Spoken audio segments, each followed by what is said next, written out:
escuchar a nuestro hermano Edgardo, ¿verdad? Así que, hermano, sus 30 minutos comiencen ya. Con gusto, hermano.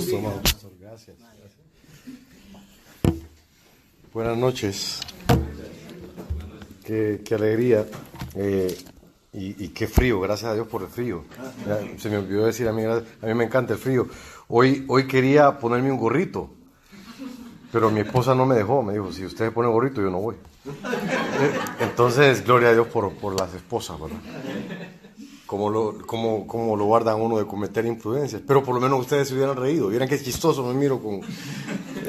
pero bueno, vamos a lo más importante. Hoy vamos a Romanos 1.8, hermanos.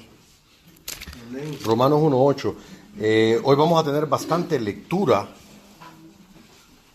Una de las formas más puras de adoración es la lectura de la palabra de Dios. ¡Qué bendición! Vamos a ir a Romanos 1.8. Así que sí, vamos a tener bastante lectura, como les digo.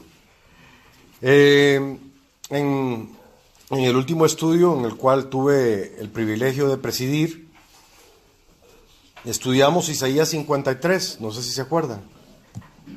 Isaías 53. Ahí hicimos un enfoque cuasi forense de los sufrimientos, la muerte, la cruz de nuestro Señor Jesús, cómo Dios le galardonó a la postre por ese trabajo completo de redención que hizo por todos nosotros. Entonces creí consecuente profundizar un poquito hoy qué fue lo que logró ese trabajo completo de redención en la cruz por el hombre. ¿Quién es el hombre sin la cruz y quiénes somos nosotros en Cristo? Porque de eso también se trata el Evangelio. Y ahí hay milagro, ¿verdad? Entonces, por la voluntad del Espíritu Santo, parecido a Isaías en el Viejo Testamento, en el Nuevo Testamento, Pablo es el mayor expositor de la gracia, de la salvación por la fe y no por las obras.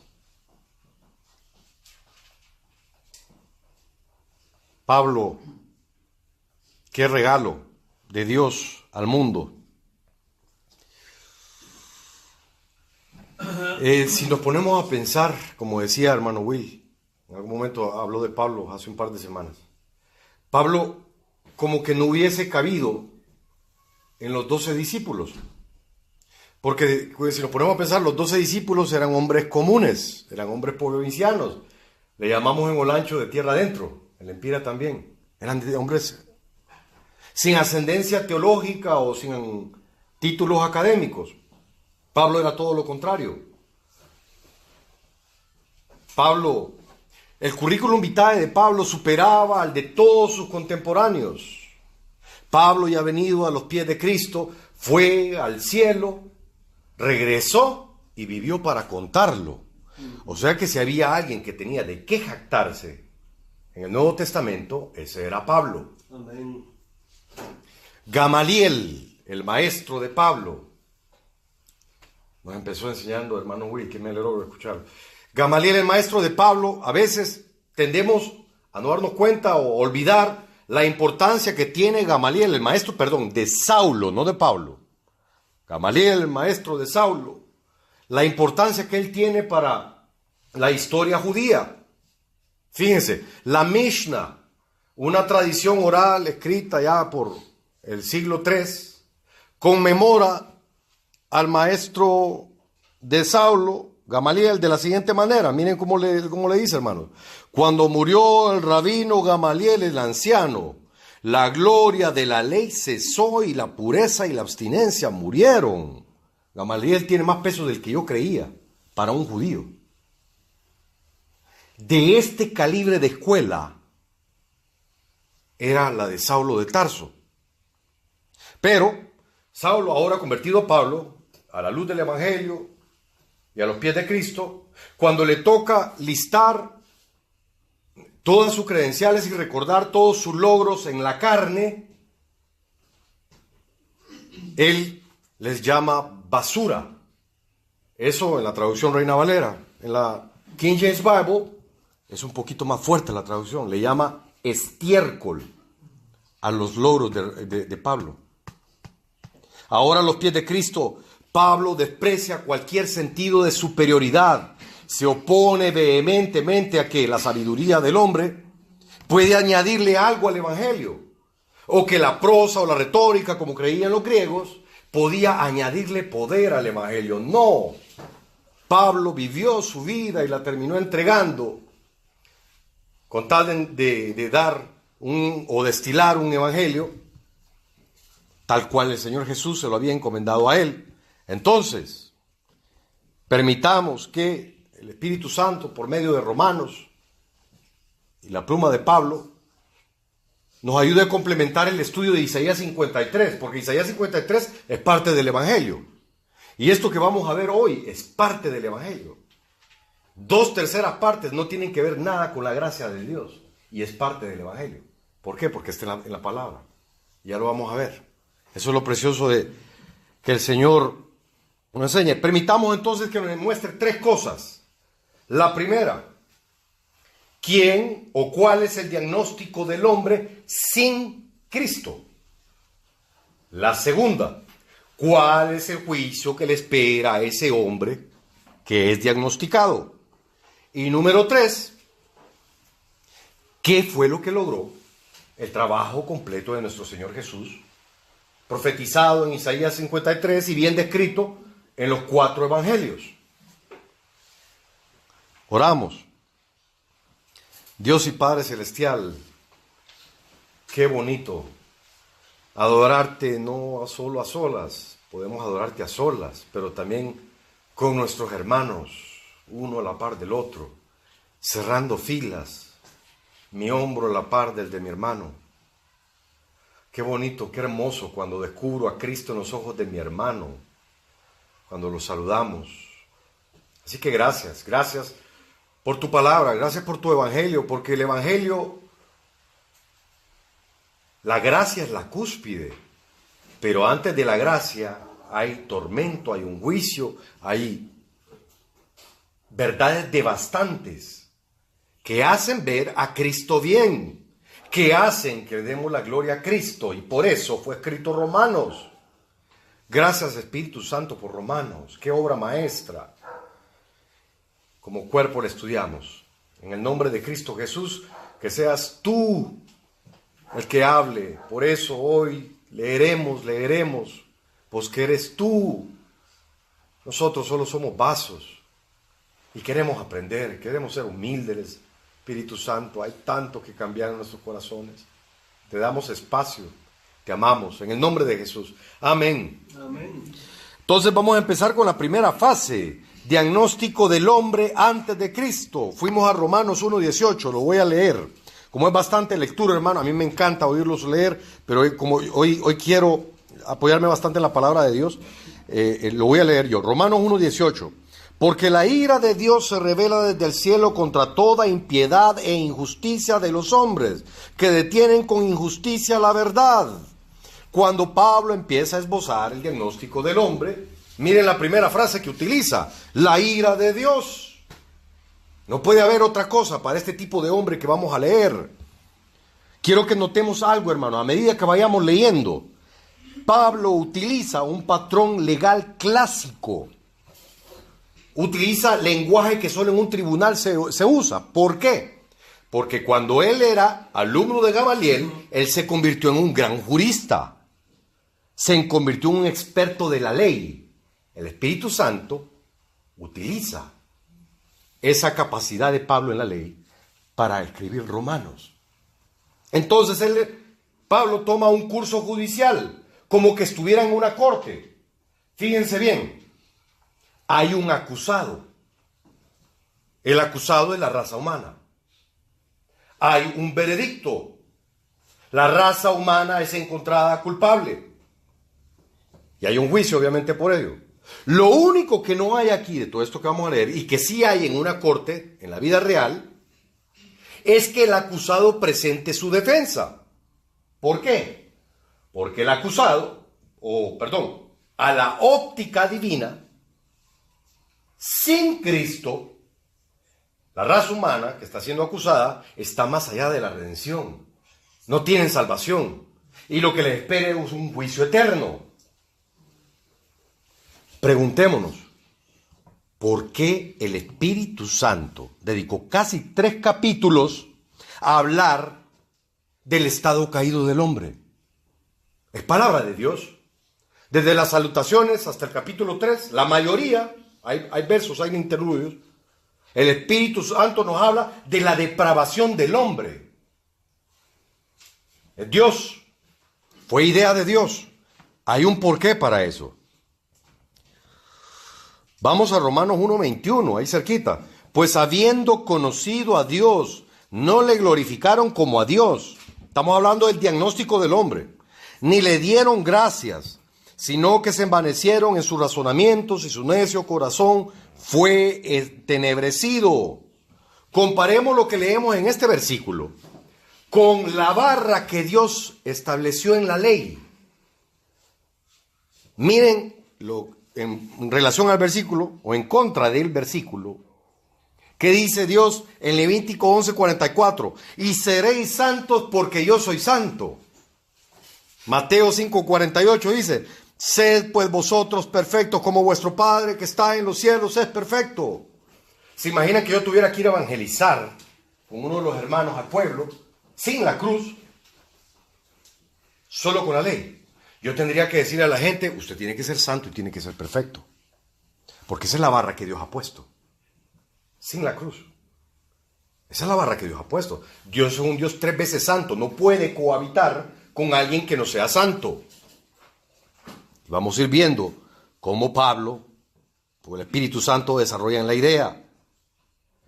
Romanos 1:22 al 23, profesando ser sabios, se hicieron necios y cambiaron la gloria de Dios incorruptible en semejanza de imagen de hombre corruptible, de aves, de cuadrúpedos, de reptiles. Versículo 29. Estando atestados de toda injusticia, atestados, estar rebalsando, como esas pilas que están rebalsando, como decimos aquí en Honduras, estar hasta la coronilla de injusticia. ¿De qué tipo de injusticia está hablando? Fornicación, ahí lo dice el versículo, fornicación, perversidad, avaricia, maldad, llenos de envidia, homicidios, contiendas, engaños, malignidades. Pobrecitos los romanos. De los romanos, a los romanos se está refiriendo Pablo con esto. No.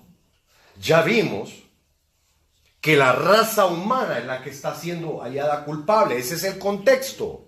¿Eso qué quiere decir? Todas las personas que ustedes ahorita conocen sin Cristo, a esas personas nos están describiendo. Y éramos nosotros antes de estar en Cristo.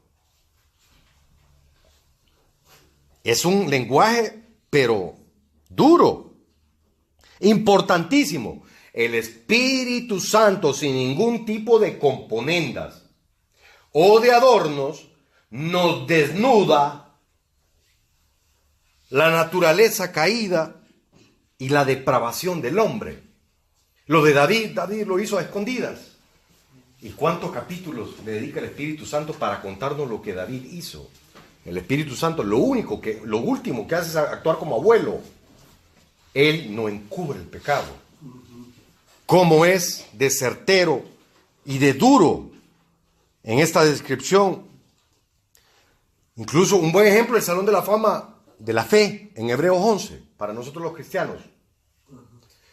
Rahab, antes de convertirse, practicó la prostitución, ya hablamos de David. Sansón, en vez de dejarse guiar por el Espíritu Santo, se deja guiar por la lascivia. Le gustaban las muchachas. Moisés mató a un egipcio. Y así podríamos hablar de todos los héroes de la fe. Y vamos a ver cómo es que están ahí, cómo llegaron ahí. Porque por la ley no podían. Con razón, después de que los discípulos el Señor Jesús tiene el encuentro con el joven rico, los discípulos se le acercan y le preguntan, ¿quién entonces va a poder ser salvo? Si la ley de Jehová dice que tenemos que ser santos y perfectos, y ellos entendieron cuál era la naturaleza caída del hombre. ¿Cómo? ¿Cómo llenamos ese vacío? No lo podían entender en ese momento los discípulos. Vamos a continuar. Continúa la artillería del Espíritu Santo. Romanos capítulo 3, versículo 10 al 18. Yo les dije, qué bonito, vamos a tener bastante lectura. El Espíritu Santo, o Pablo, cada uno de estos versículos es una cita del Antiguo Testamento. Dice 3:10, como está escrito, no hay justo ni aún uno. Todos nosotros antes de Cristo y aquellos que están sin Cristo. No hay quien entienda, no hay quien busque a Dios. Todos se desviaron a una, se hicieron inútiles. No hay quien haga lo bueno, no hay ni siquiera uno. No hay quien, sepulcro abierto es su garganta, con su lengua engañan. Veneno de áspide hay debajo de sus labios. Su boca está llena de maldición y de amargura. Sus pies se apresuran para derramar sangre, quebranto y desventura hay en sus caminos. Y no conocieron camino de paz. Y no hay temor de Dios delante de sus ojos. Vuelvo a preguntarme, ¿por qué Dios invierte tanto tiempo describiéndonos esto? Buena pregunta. Desde la óptica divina, este es el estado del hombre. Y el lenguaje que está siendo utilizado es inspirado por el Espíritu Santo. Pablo solo es un medio. Esta es una de las doctrinas más difíciles de aceptar de parte de los no creyentes, porque el creyente normalmente cree o piensa que él es esencialmente bueno. Cuando uno va a predicar y le dice, mire, yo ya he pecado alguna vez, una que otra vez, pero yo soy esencialmente bueno. Bueno, o mi familia, yo he escuchado, mi hija, qué gran hija. Hay que enseñarles la doctrina de la depravación que tiene el Espíritu Santo cuando estamos sin Cristo a esta gente. Job es un excelente ejemplo. Miren lo que dice Job 1:8. No hay otro como él en la tierra. Dios le testificó al diablo que Job era el mejor de todos los hombres. Y si leemos Job, nos vamos a dar cuenta que Job sabía su tendencia al pecado. Él hubiera estado totalmente de acuerdo con ese grito de Pablo en Romanos 7:24. Miserable de mí, ¿quién me librará de este cuerpo de muerte? Entonces, hasta ahí el diagnóstico del hombre. Vamos ahora, el diagnóstico, ya lo vimos. ¿Es culpable? Sí. Ahí vimos las dos cosas, con todo lo que nos describe nuestro Señor. Ahora vamos a ver el juicio que le espera a ese hombre. Vamos a Romanos 1:24. Romanos 1:24. Por lo cual Dios también los entregó a la inmundicia en la concupiscencia de sus corazones, de modo que deshonraron entre sí sus propios cuerpos. Por esto, en el versículo 26, por esto Dios los entregó a pasiones vergonzosas, pues aún sus mujeres cambiaron el uso natural por el que es contra naturaleza. Versículo 28, y como ellos no aprobaron tener en cuenta a Dios, Dios los entregó a una mente reprobada para hacer cosas que no convienen. Este es un tipo de juicio, hermanos. ¿Saben cómo se llama este juicio? El juicio del abandono de Dios. Estados Unidos lo está viviendo ahorita. Yo viví allá. Han sido abandonados. ¿En qué sentido? Miren lo que dice el versículo 28, el versículo 24. Por lo cual también Dios los entregó. Versículo 26. Por esto Dios los entregó. Versículo 28. Y como ellos no probaron tener en cuenta a Dios, Dios los entregó. Es el juicio del abandono de Dios. Yo siempre me pregunté qué quería decir eso de a Jacob amé y a Esaú aborrecí. ¿Cómo es eso? Jacob venía huyendo de Labán y sabe que su hermano lo viene a encontrar. Jacob va derrengado, va cojeando, va débil, va lleno de temor, no durmió toda la noche. Como decimos en Honduras, disculpen, pero le hace así. ¿Sí o no? Así iba. Venía su hermano con 400 hombres. ¿Eso qué quiere decir? que Esaú estaba más fuerte, era un hombre poderoso, era más exitoso, o el evangelio de la prosperidad, era más próspero que Jacob. ¿Cómo es eso que a Jacob amó entonces? ¿Cómo es eso? A Jacob amó porque a Jacob lo disciplinó. Y a Esaú lo aborreció porque en la desobediencia de Esaú lo entregó a su pecado y lo dejó hacer lo que él quería hacer. De eso está hablando. Ese es el juicio del abandono de Dios. Ese es el primer juicio. Vamos a Romanos 2:8. Hay tanto dolor que le espera a este tipo de hombre. Romanos 2:8. Pero ira y enojo a los que son contenciosos y no obedecen la verdad, sino que obedecen a la injusticia. Versículo 9. Tribulación y angustia sobre todo ser humano que hace lo humano, el judío primeramente, también el griego. O sea, otro juicio de parte de Dios para este hombre, ira y enojo. Y el fruto de esa ira y enojo de Dios está en el versículo 9. ¿Qué le tiene que venir al hombre como fruto de eso? Tribulación y angustia.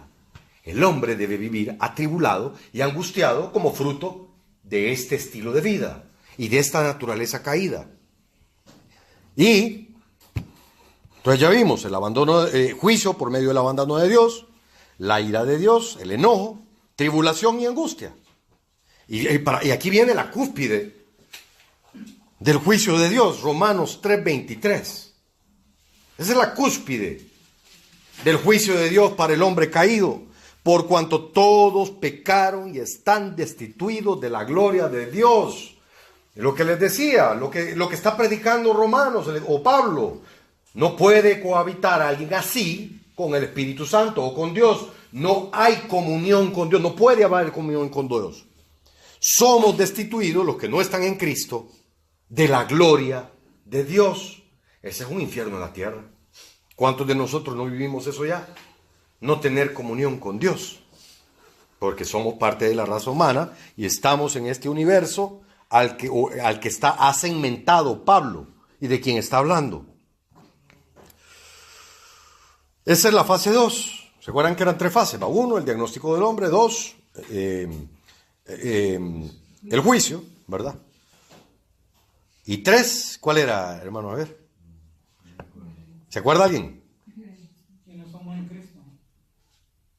¿Qué decía? Amén, hermano Gerardo. ¿Qué logró el Señor Jesús por medio de la cruz? Si se fijan, 2/3, la depravación del hombre y el juicio. ¿Por qué? Y ahora viene la cúspide del Evangelio. ¿Qué logra la cruz? Pablo, después de este trazado magistral de la depravación del hombre, del juicio que le espera, nos comienza a hablar qué fue lo que hizo nuestro Señor Jesús. Me imagino Pablo, cuando va a escribir estos versículos, lleno de gozo, porque después de escuchar o ser inspirado de todo esto negro, pero deprimente, el juicio, el hombre caído, ahora empieza a escuchar de la gracia. Yo lo celebré con Pablo porque lo marqué en rojo, esos versículos. Estos versículos que vamos a leer, esa es la cúspide del Evangelio. 3:21. Empieza la tercera etapa. Pero ahora, aparte de la ley, ¿de cuál ley? De lo que hemos leído hasta ahorita.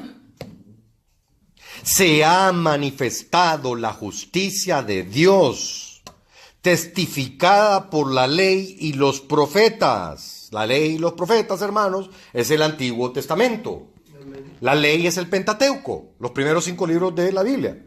Y los profetas son los profetas mayores y los profetas menores. Los profetas mayores, Daniel, Ezequías, Jeremías, Isaías. Los profetas menores, Abdías, Nahum, Zacarías. Romanos 3:24, siendo justificados gratuitamente por su gracia. Miren que hasta acá empieza a hablar de la justicia de Dios y de la gracia de Dios. Dice, mediante la redención que es en Cristo Jesús. Versículo 25. ¿Cómo no gozarnos con lo que está escribiendo Pablo? después de lo que hemos oído, del estatus del hombre y de lo que le esperaba, de lo que nos esperaba sin Cristo, hermanos. Versículo 25. A quien Dios puso como propiciación por medio de la fe en su sangre, para manifestar su justicia, a causa de haber pasado por alto en su paciencia los pecados pasados. O sea, hermanos, en otras palabras, ruégoles me miren que quiero darles un ejemplo. Lástima, ya no tenemos el telón acá. Todo este largo discurso, ¿se acuerdan de aquel telón que teníamos acá largo?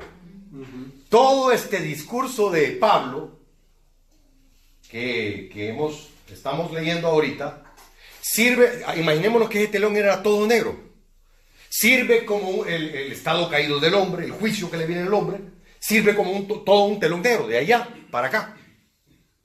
Y ahora, con los versículos que Pablo, inspirado por el Espíritu Santo, ha escrito y estamos leyendo, enfrente de ese telón negro hay una luz incesante, una luz grande. Entre más negro sea ese telón, más se nota la luz que tiene frente a sí. Entre más negro, entre más caído el hombre, entre más degenerado, entre más grande el juicio, más grande se mira Cristo, más se mira la necesidad de la cruz.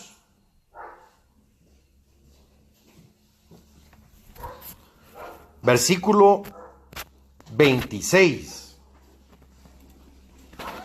del mismo capítulo 3, vamos a ver 3:26, con la mira de manifestar en este tiempo su justicia, a fin de que Él sea el justo y el que justifica al que es de la fe de Jesús. Aquí hay una condicionante. Hermanos, todo esto es evangelio. Lo primero que vimos, lo que vimos en Isaías 53, la depravación del hombre, el juicio, la buena nueva. Para que haya una buena nueva es que hay algo anda mal. Para que hayan buenas nuevas, algo tiene que andar mal. Entonces es parte integral del evangelio. Por eso no lo expone Romanos. Así como a Isaías le dicen el quinto evangelio, informalmente, algunos teólogos dicen el verdadero evangelio está más concentrado en Romanos que inclusive en los 4 evangelios. Yo no es que no comparta eso, pero me llamó la atención. Así de hermoso es Romanos en el evangelio. Hay una condicionante, mire lo que dice ahí. Y que justifica al que es de la fe de Jesús. O sea, la raza humana es hallada culpable, pero esto no le aplica a toda la raza humana. Le aplica al que en su corazón ha creído para justicia y con su boca lo ha proclamado para salvación. Recordemos, esta rectitud no es algo que nosotros ofrecimos a Dios, es algo que se nos imputó a nosotros, la justicia de Cristo. La justicia de Cristo me es imputada. Cuando yo vengo a Cristo, se me es imputada. ¿Qué pasó con el Señor Jesús? Me preguntaba yo, y Romanos, bueno, en realidad fue Corintios. Esa pregunta, si a nosotros nos es imputada eso, ¿qué pasa con el Señor Jesús? Oigan lo que dice 2 Corintios 5:21. Al que no conoció pecado, por nosotros lo hizo pecado, para que nosotros fuésemos hechos justicia de Dios en él. ¿Cómo es eso que Cristo, siendo perfecto, siendo Dios, siendo 100% hombre, que nunca pecó, lo hizo pecado? Quiere decir que el Señor Jesús sufrió algo similar a nosotros. Así como a nosotros se nos imputó su justicia, a Él se le imputó nuestro pecado. En otras palabras, hermanos, Dios trató al Señor Jesús como que Él hubiera pecado todos nuestros pecados, con un fin, para poder tratarnos a nosotros, como que si vivimos toda la vida perfecta que nuestro Señor Jesús vivió en la tierra, la vida perfecta y de justicia, con ese fin. Así como Romanos 3:23 es la cúspide del hombre caído y del juicio que le viene, también hay una cúspide para la buena nueva. Romanos 5:1. Romanos 5:1. Esa es la cúspide de esta tercera fase. Justificados, pues, por la fe, tenemos paz para con Dios por medio de nuestro Señor Jesucristo. No ocupa ser explicado. Solo volvámoslos a leer, hermano. Romanos 5:1. Justificados pues por la fe, tenemos paz para con Dios por medio de nuestro Señor Jesucristo. Dice allá en el 3:27, ¿dónde pues está la jactancia? La jactancia queda excluida. Ya vimos que esta justicia es algo que se nos imputa. Decía el pastor Evan hoy, el querer como el hacer no es nuestro, sino que nos lo pone Dios por su buena voluntad. ¿Cómo nos vamos a jactar? Ahí dice Pablo, ¿dónde está la jactancia? Queda excluida. En 3:27, ¿verdad? ¿Por cuál ley? ¿Por la de las obras? Es una pregunta retórica que los juristas utilizaban en el tiempo de Pablo. ¿Por cuál ley? ¿Por la de las obras? Es una pregunta retórica porque él ya sabe la respuesta y él mismo provee la respuesta. Dice, no, sino por la ley de la fe. Esa es la condicionante. Que nosotros como cuerpo de Cristo hemos obedecido y somos parte de esta bendición de la cúspide del Evangelio. Para cerrar, hay una razón primordial, no quiero decir la única porque hay varios colaterales, pero hay una razón primordial para todo esto que estudiamos desde Isaías 53 hasta los primeros 5 capítulos de Romanos. Los sufrimientos del Señor Jesús, su pasión, su muerte, su cruz, su resurrección, el trabajo completo de redención en él, el estado caído del hombre, el juicio que viene sobre el hombre y cómo Cristo lo salva de ese juicio eterno, tienen una razón principal. Esa es la gloria de Dios. Miren lo que dice, se lo voy a leer por el tema del tiempo, Filipenses 2:11. Y toda lengua confiese que Jesucristo es el Señor para la gloria de Dios el Padre. Salmo 19:1. Los cielos cuentan la gloria de Dios. Salmo 148:13. Su gloria es sobre toda la tierra y cielos. Y terminamos donde comenzamos, allá. Isaías 6:3. Isaías está separado de Romanos 800 años. Y está hablando del mismo evangelio. ¿Qué quiere decir eso? Que la misma mente lo escribió. ¿La de quién? La del Espíritu Santo. Isaías 6:3.